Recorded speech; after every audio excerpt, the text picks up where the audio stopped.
Welcome to the Eastern Conference Roundup edition of the Locked On NHL podcast. Every Wednesday, we discuss everything going on in the Eastern Conference, but this week, it's about what could go on. We're going to talk buyout candidates, trade rumors, and, that Connor Bedard kid's getting drafted in 1 week today. That's all coming up on today's edition of the Locked On NHL podcast. It's your team every day. You're Locked On NHL, your daily podcast on the National Hockey League. Part of the Locked On Podcast Network, your team every day.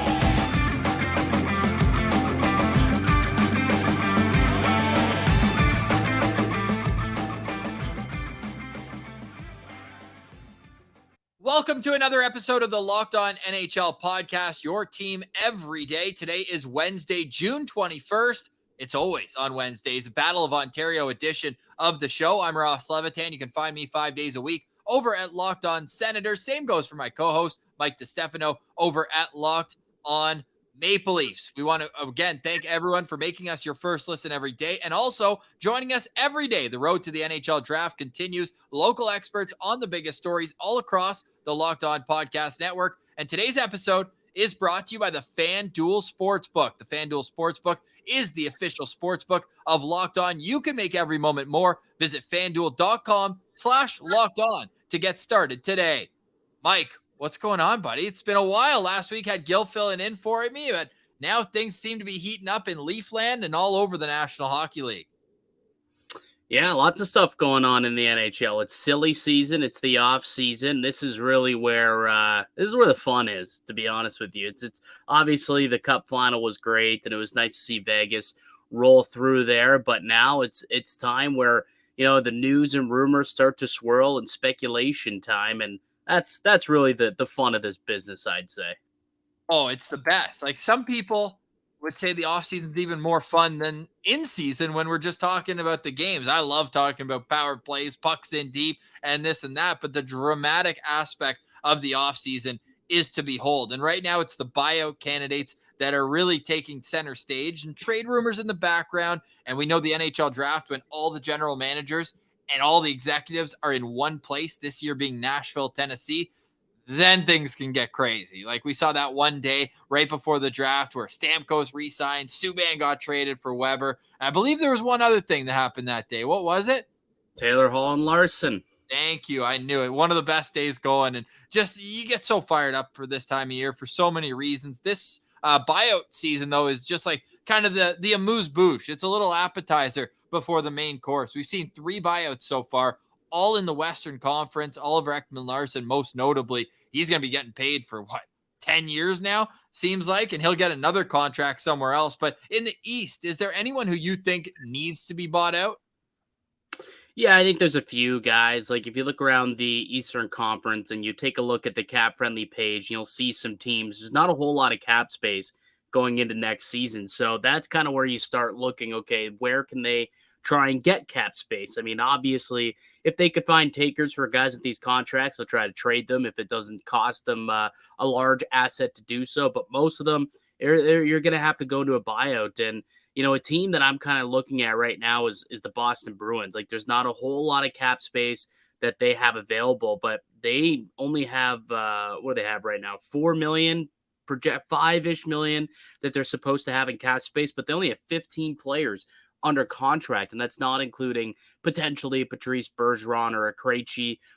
They've got some other players that need to get signed. That's a team where I look and I say, okay, Mike Riley. Mike Riley is somebody who certainly is a potential buyout candidate. I would think create a couple more $1 million in cap space for them that they so desperately need right now. He's supposed to be making $3 million next season. So if they can try and save on that next year, I'm just trying to do the math on what exactly his buyout would look like, but that would be a big name that I've been looking at. I got it right here. So that buyout would save them $2.66 million in cap. So their cap hit this year would only be $333,000, and it would go up to $1.33 next year. So it's a deal that has $3 million left on it. but certainly in the immediate future, which is what all the Boston Bruins should care about right now in a still win now mode, coming off a historic season that ended with a thud in the first round against the Florida Panthers. I think that they need to make that extra room. I was shocked when he got that contract in the first place. Not to make this hate on Mike Riley show. He's certainly a useful player, but he was with my Ottawa Senators in the heart of their rebuild. And I was like, okay, he's a top 4 defenseman on this Senators team, sure. But on a competing team, I see him as like a 7, a guy who like could find his way into the lineup as like a power play specialist and play 10 minutes a game at even strength. So I'm almost surprised that he started that contract as decently as he did. I mean, 17 points, an average player, but all in all, it's been a disappointment. Let's not kid ourselves overall. And they didn't even give up that much to get him. I want to say it was a 3rd or 4th round pick, but man, now it's looking at a cap crunch. And a part of it is because the way they structured Patrice Bergeron's 35 plus contract was a bunch of performance bonuses. So those now hit this year's cap. So most teams, it's 91.5 is the cap, right? 83 and a half. 83 and a half. Where am I getting 91? Is that what it's supposed to be? Like in 3 years, I think it's supposed to be that. Or maybe that's what Vegas had their cap at. No, well, yeah, maybe it is. But theirs is down further than it is for most in the National Hockey League. Why? I'm so confused. 82.5 million. You're right. So they're even less though, because of the extra money from Bergeron was going against this year's cap. So I don't know how they're going to figure it out. It's the carryover bonus, Mikey, is $4.5 million from last season for their so they're paying for the historic season last year. Yeah, they certainly are. So there's going to be some tough decisions, but that one, I mean, Mike Riley is playing in the minors this year in Providence, so you can't have a $2 million cap hit on your books playing in the minors. So I know you can bury, it was at 1.25 million of it in the minors, but that means the remaining dollars is on your real cap. So it makes a lot of sense for Mike Riley to be a buyout candidate if they can't find a taker for his contract. And what about Matt Murray? Yeah, that one's that's definitely an interesting conversation. Look, I've been of the belief that this is a buyout candidate through and through. You would get a cap savings of nearly $5 million if you're the Maple Leafs by buying out Matt Murray, and then it would cost you $2 million the next season as a dead cap charge. But honestly, it's going to be way too difficult of a contract to trade. I know I've heard a lot of people come out on Leafs or Leafs Twitter and go out and say, hey, we should, trade the contract instead so you don't have that cap charge. But do you know what it would cost for someone to take on this team? I mean, what it cost for them to move on from Patrick Marleau, which was $6 million in cash, which happens to be the exact same amount that Matt Murray would cost, was a top 15 pick in the draft a couple of years ago. So it would cost the Leafs a first-round pick guaranteed to move off this Matt Murray deal for have someone to take that contract on and have to pay him the $6 million in cash to probably take a back seat and play, 6-7 games next season? Like, who knows what the situation will look like for him. But, yeah, I think that a buyout is certainly likely to happen for Matt Murray and the Maple Leafs. Well, it would even save some money for my Ottawa Senators. They'd save $1.3 million this year, but then they would get doinked next year at $666,000. But ironically, next year in the Colin White buyout, for some reason, they save $875,000 next year, and then it goes back to paying $800,000 for the rest of the deal. So that's just the inner workings of whatever that is. But it would basically buy them Eric Brandstrom if they do end up seeing a Matt Murray buyout for the Leafs. And keep in mind, too, that, the cap crunch is only going to last for one more year. So the expectation is that the cap will make a big jump, $5-6 million. Maybe 91.5? Maybe. I doubt it gets that high in 1 year, but at some point, I think we'll get to 91.5. But I've heard 87. I think that was Vegas's cap when they won the cup. That must have been it. They were $91.5 million AAV, but they did so much, maneuvering with their cap and putting guys on LTIR and whatnot, Mark Stone, that they were able to stay underneath the cap and whatnot. Yeah, they found enough loopholes. I think their total, though, was like $91.5 million. I think that's where you got that number from. But just keep in mind that a couple of years from now, sure, there's going to be a $2 million cap hit for Matt Murray for the Maple Leafs. But if the cap jumps $5-6 million, like the expectation is, that won't be nearly as harmful, I guess, as you would think. Last year, there were 7 buyouts, 2 from the Ottawa Senators, Michael Del Zotto, what a mistake that was, and Colin White. The Chicago Blackhawks had bought out Brett Connolly and Henrik Bjorkstrom, and Oscar Lindblom was bought out from the Philadelphia Flyers, as well as Jani Kukkonen. So no big names last year, and this year, as we mentioned, a $17 million buyout for Oliver Ekman-Larsson. It's actually almost $20 million, but the Arizona Coyotes are going to have to eat 2.32 of that with the retained salary. The Coyotes are also the other team to make another buyout. So the money's moving around down in the desert. So Ekman-Larsson, by association, is going to hold a retained salary position for the Yotes. So maybe they won't be able to add their next Chris Pronger, their next Pavel Datsyuk. You know, they've made a mockery of being able to add these guys to their contract situation. So we'll see if that changes. But today the announcement was Zach Kassian and Patrick Nemeth are both on the chopping block. Each had 1 year left on their deal. Zach Kassian somehow was making $3.2 million, and Patrick Nemeth was making 2.5. So they were certainly NHL players. I'll leave it at that. I'll give you 2 more names in the East that I think are potential buyout candidates. One being Mikael Granlund, who was traded to the Pittsburgh Penguins last season.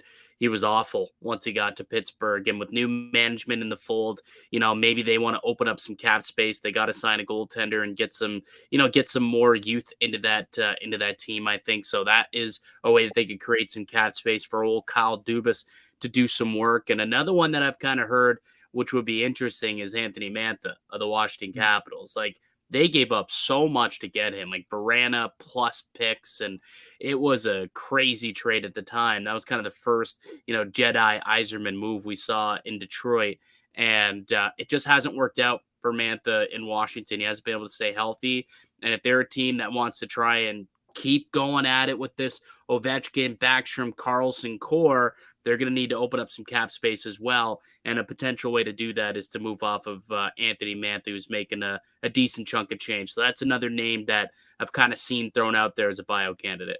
I have the hottest of hot takes when it comes to the Washington Capitals and the NHL draft. Remind me of that later in the show. We're going to finish off talking a little NHL draft. We've been covering it Locked On Senators top to bottom, despite the Sens' first pick being at 108th overall. Why then are we caring so much? One, I just love the NHL draft. And two, reports out of Ottawa today say that the Sens are looking at a first-round pick as a part of a package for Alex DeBrincat. What other trades could be on the horizon? We'll get into that next. You're listening to Locked On NHL. Today's episode is brought to you by the FanDuel Sportsbook. The FanDuel Sportsbook is the official sportsbook of Locked On. You can make every moment more at FanDuel, America's #1 sportsbook. That's because new customers get a no-sweat first bet up to $1,000. That's bonus bets back if your first bet doesn't win. Just download the FanDuel Sportsbook app. It's safe, secure, and super easy to use. Then you can bet on everything from the money line to point scorers and threes drained. Plus, FanDuel even lets you combine bets for a bigger chance at bigger payouts with the same game parlay. So don't miss the chance to get your no-sweat first bet up to $1,000 in bonus bets when you go to FanDuel.com/LockedOn. That's FanDuel.com/LockedOn to learn more. Make every moment more with FanDuel, an official sports betting partner of the NBA and the Locked On Podcast Network.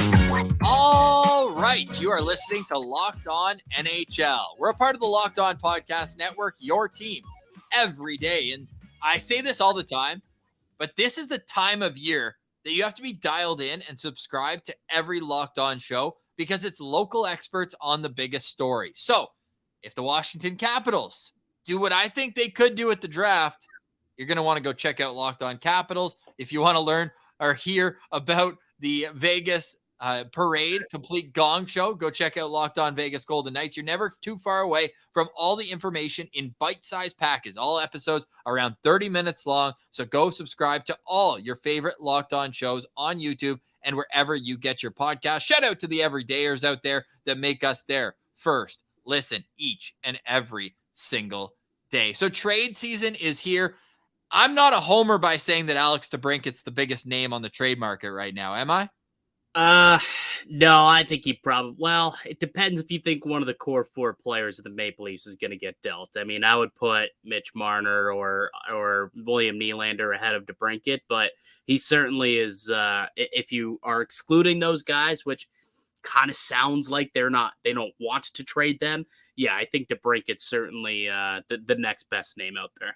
And it just feels like that Brad Treliving's probably going to want to know these guys a little bit more, get to know them in person. Like, I don't think that's a draft day trade. I think if anything, those guys would be more of like Matthew Tkachuk. Brad Treliving was the guy who traded him. That was like end of July on a random Friday night. Like, I think it would be later on in the summer because you're looking to make a hockey trade there. Whereas, as I mentioned before the break, it sounds like a pick is going to be involved in the DeBrincat trade, which pushes it towards the draft, plus the qualifying offer, arbitration, all these other things play into it. I think DeBrincat will be traded by the draft. Yeah, DeBrincat makes sense, and I think it's been reported that he's even submitted like a list of teams that he'd be willing to go to and extend with, similarly to the Tkachuk situation. What was that? You want the list? Yeah, let's hear it. I got the list here, and shout out to Bruce Garriock with the Ottawa Sun. Obviously, he's been all over that. The rumored list includes the Dallas Stars, the Nashville Predators, the Florida Panthers, the Vegas Golden Knights, and the Detroit Red Wings. Of course, one is not like the others, that being the Red Wings, but that's, of course, his hometown team. So makes sense that they'd be on the list. So what do those 4 other teams have in common besides the Sun? No state tax. Oh, interesting. They are also all in the United States, which sounds like is a part of this. And of course, this is all coming from Bruce Garriock, who's pretty dialed in. Now, Steve Warren with the Hockey News then kind of said, no. DeBrincat, his sources were saying that are close to DeBrincat, he doesn't mind living in Canada. He likes the team. He likes the coach, all that. But it all comes down, I mean, as well, with a bit of the payment structure of the way the Sens have right now. They've got a lot of players in that $8 million range. It just seems like scoring might not be the issue.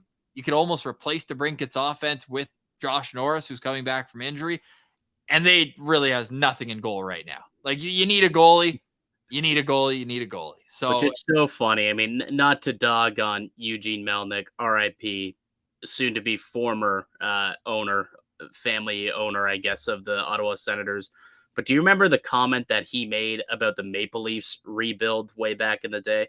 What, about forgetting about defense? Yeah. What exactly did the Ottawa Senators forget about? I don't think they have. I'd say they've got... No. I know they got some good prospects coming, but what do you mean? You look at the structure, they gave all the money to the forwards. Right. Okay. Yeah. From that standpoint, that's fair. But because that was a conversation about the core 4. Well, right? My favorite part of that is how the Sens hired the Leafs defensive assistant coach as their head coach right after Melnyk said that. Yeah. That's the funniest part. It's like, hey, you don't want to forget about defense like the Leafs. Hey, that guy who coaches the defense, he should be our head coach. Hey, man, it happened. That guy did a lot of interesting things. But hey, so where would you put the Sens top 4 D-core right now in the league? Because I say they're around 10. I would have to take a deeper dive look into what they got going, but I wouldn't say top 10. I mean, they got Jake Sanderson. I guess with adding Chikrin. They added Chikrin and Sanderson. And Artem Zub. Maybe. Maybe. We'll see. I'd have to take a deeper dive. That's a locked on Sens conversation for you and I to have in the future. Sounds good. We will have that. So beyond DeBrincat, who I think, and everyone's kind of circling what Kevin Fiala got last year, because Fiala extended right away in LA. They got a blue chip prospect, but a prospect who was taken in the second round, Brock Faber, but then who really kind of accelerated, was the captain at Minnesota. He jumped into the NHL and played well at the end of this year, and a mid-first round pick. I think that's probably what you're going to get. What do the Red Wings have in terms of draft capital? Do they have They have the 17th overall pick, which they got in the Hronik trade from Vegas. Right, the Islanders. Originally, the Bo Horvat pick from the Islanders. So you're thinking like 17 plus a blue chip prospect would be kind of where they might be at this point. I would hope that you have a rivalry tax if you're going to trade him in the division, because they do still control that. I would probably hope that if it's Florida, what assets to Florida have? Why am I hearing Florida's name involved in Erik Karlsson? They have no money or anything. I don't know. I mean, maybe Bobrovsky somehow added some value to his name and could be another trade candidate at some point. Like, we could throw him into the mix in this list that we're talking about right now. Do you think that Bobrovsky, what we saw him do over the course of these playoffs, like, is there a team that rolls the dice there and says, you know what, there is a good goalie in here? I mean, let's see if he can do it again next year. Rolls the dice, dude. You're playing roulette. You have a 1 in 33 chance because you're looking at a guy who's got 3 seasons left at $10 million. But I know. Well, I'd assume there'd be retention there, but yeah.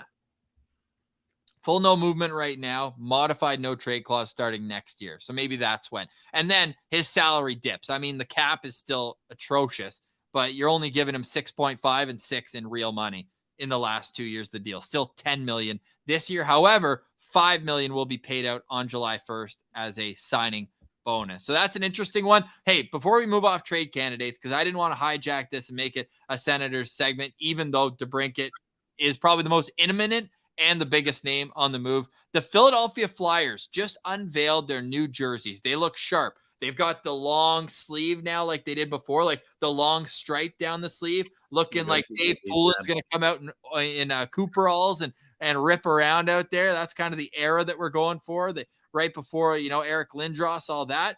But what was really interesting in tinfoil hat season, the players they had modeling the jerseys were not. Are you looking at them for the first time? What do you think? I am looking at them for the first time. I like them. Yeah, they're sharp. I think they're pretty sharp, actually. I've always kind of liked the color scheme of the Flyers. It's just 3 colors that go well together. Yeah, gritty colors, eh? Yeah, for sure.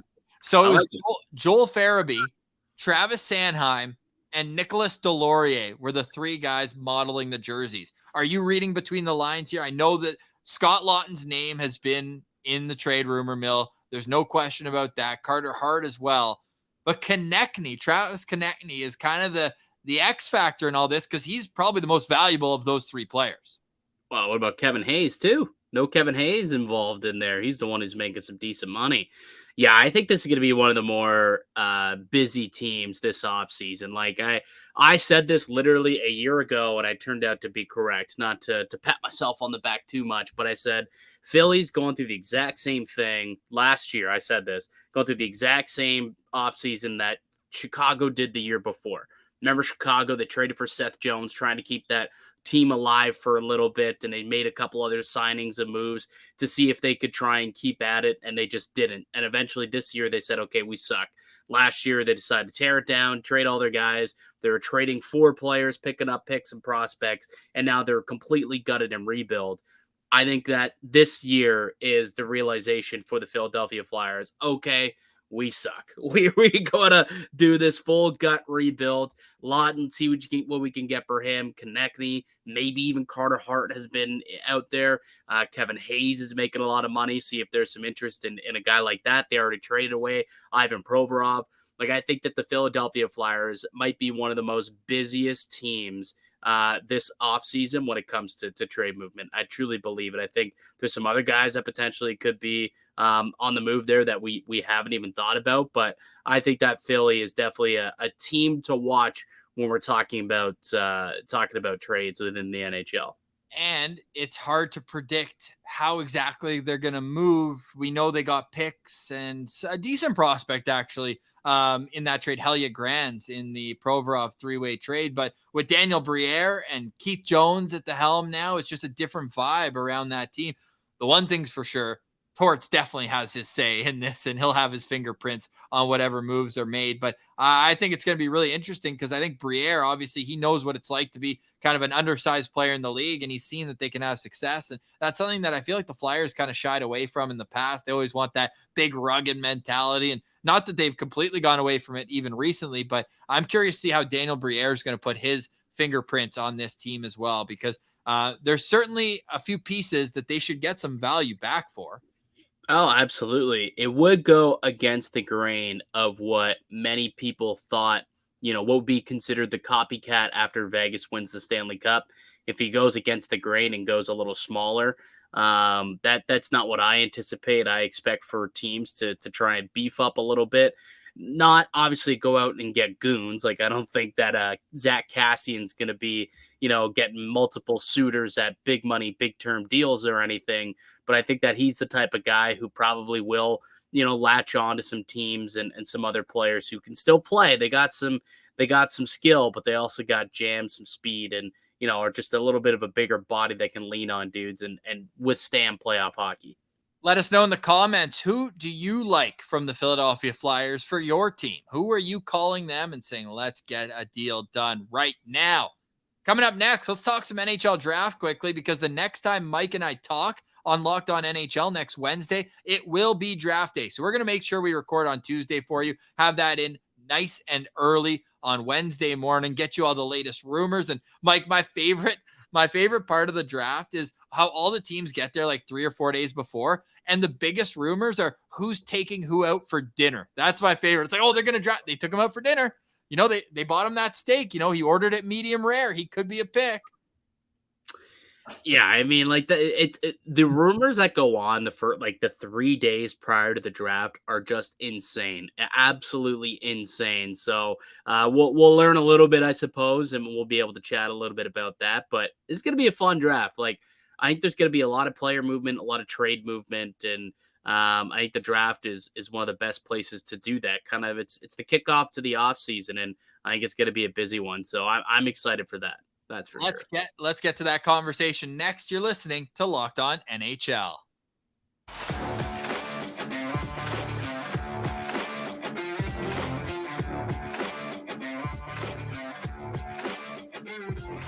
All right, you're listening to Locked On NHL, your team every day. Shout out to the everydayers out there that join us not only on the national show here on Locked On NHL, but also all over the Locked On Podcast Network, where we have your team every day, local experts on the biggest stories. Come check us out at Locked On Senators. Tons of draft content for you there. And at Locked On Leafs, man, some big decisions to be made under new GM Brad Treliving. So all that is down the pipeline, but we also have the NHL draft. Mike, are you ready for my hot take of this NHL draft?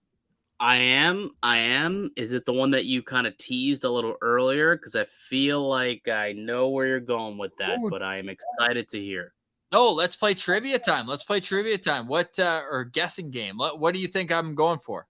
Well, you mentioned the Washington Capitals. You said you had something to talk about when we got to the draft section. We were talking about Anthony Mantha as a potential buyout candidate. There are rumblings that apparently a very talented prospect by the name of Matvei Michkov might be trying to angle himself to Washington. And if that happens, he might be able to get out of his KHL contract. Am I along the lines of what your hot take was going to be?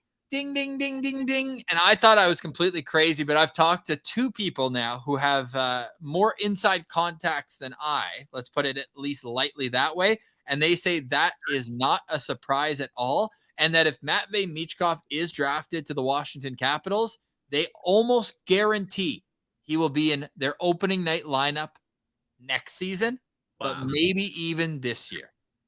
Yeah. So that would be wild. And honestly, Ovechkin should retire, get 2 numbers retired if that's the case. He's already gotten the even retire 8 and 88. Nobody can ever wear the number 8 ever again, not in any fashion. 8 or 88, retire that number if he has that type of pull. No doubt. One phone call, because Miroshnichenko, their first-round pick last year, late first-round pick, got out of his KHL contract magically. Poof, was just gone, able to come over at the end of this season. That would be wild. And we know that the Russian, let's say, leadership over there, they will take great pride in Alex Ovechkin breaking the all-time goals record. And if they think this kid can help him, I don't see them standing in the way. So the question is, the Capitals currently sit at number 8. I don't expect for Matvei Michkov to get to number 8. I mean, he's a top 3 prospect in terms of talent. I don't think there's much debate you can give, but given the contract status and that he won't help you for, 2 or 3 years. 3 years left on this deal. Yeah, 3 years left. So he won't even get into the NHL until what, 26, 27? Is that the year that? Yeah, exactly. So for that reason, 91 million by then. 100% it will. And for that reason, there's a strong chance that he could drop a little bit, but I don't see him dropping all the way down to 8 where Washington currently picks. So they're probably going to have to move up. Like, where do you think they would have to move up to make sure that they do solidify Matvei Michkov? Like, we're looking at the draft board now. You've got, obviously, number 1, Chicago. Ducks pick 2nd. The Jackets pick 3rd. The Sharks 4th. The Habs 5th. You've got the 6th are the Arizona Coyotes. And then 7th is the Philadelphia Flyers. Where do you think they would have to move up to ensure that they get themselves this kid? I think 5, preferably. But maybe even 7. Because the Arizona Coyotes are not taking him. Why wouldn't the Sharks take him? I think the Sharks could take him, and I think they should. So why? So you would think you would have to get up to 4? Yeah, you might have to get up to 4. Like, but the Sharks, I think it starts at 4. I think the first 3 probably Bedard, Fantilli, and then I think Columbus is more win now with the moves that they've made. They need a center, so I think they probably go Leo Carlson at number 3, and then I think Matvei Michkov starts getting into that conversation where it'd be tough to let him walk at 4. So if I am the Capitals, that's kind of where I'm trying to get to is the number 4 pick and the San Jose Sharks to ensure that I get my guy. And that would be a very, very valuable trade because the Sharks would know exactly what Washington's doing, right? You're not going to come in and sneak in and be like, oh, we might take someone. They'll still be a good player for you at number 8. Like, they know exactly what's going on here. Anyone, if he gets to 8 somehow, some way, you know how mad maybe 6, because I think Chicago will be okay. But the other 6 teams who drafted ahead, you know how mad they're going to be if this kid comes over right away? Well, I mean, if they know it's going to happen, I mean, the only way to block it is to draft him. So that could be strategic too, right? Not let that happen. I love it.